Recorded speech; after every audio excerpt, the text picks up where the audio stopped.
Ja es pasaku teikumu, kas vienkārši ir izdomāts no zila gaisa, balstoties uz tīru statistisko varbūtību, viņš būs tikpat precīzs kā viss sarežģītākās un dārgākās analīzes.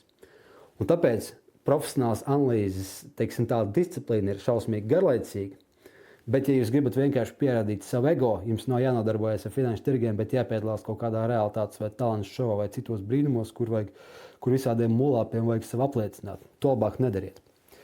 Bet ir otra, daudz praktiskāka un daudz svarīgāka lieta nekā savu ego palielināšanu vai mēģināšanu savas intelektuālās spējas izmantot tur, kur viņas nav jāizmanto.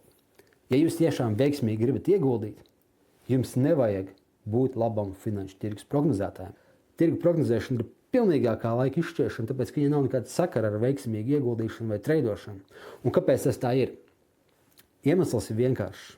Ja jūs pastīsieties konkrēti jebkuru to stratēģiju, kas sev vēsturiski ir pierādījis, jūs sapratīsiet to, ka 90% rezultāti balstās uz to, ka jūs vienkārši mākat nobalansēt varbūtības.